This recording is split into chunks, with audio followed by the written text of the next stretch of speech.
નર્મદા નદી ઉપર ડેમ બાંધવો એ સહેલો છે, એ પાણીને આપણે કંટ્રોલ કરવું હોય તો એ સહેલું છે, પણ આપણે રોડ ઉપર નીકળીએ અને ત્યારે લસણવાળી ચટણી અને રગડા પેટીસ દેખાય અને ત્યારે મોઢામાંથી જે લાળ પડે એના પર ડેમ બાંધવો એ નર્મદાના ડેમ કરતા પણ અઘરું છે. દુકાનના શટર હોય, દુકાન બંધ કરવાના, એ શટર બંધ કરવા, એને પાડવા હેઠે એ સહેલા છે, પણ આપણે ઇન્ટરનેટ ઉપર હોય ત્યારે ખરાબ વેબસાઈટ આવી જાય, રોડ ઉપર નીકળાવીને ખરાબ હોર્ડિંગ આવી જાય, ન્યૂઝપેપર ખોલીને ખરાબ ફોટા આવી જાય, ત્યારે આંખના શટર હેઠે પાડવા એ અઘરું છે.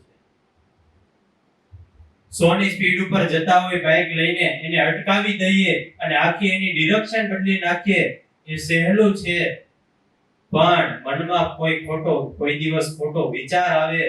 ખોટો ક્રિયા કરવાનો સંકલ્પ થાય અને એ ક્રિયા આપણે કરીએ નહીં અને એને ત્યાંથી પાછી વાળવી,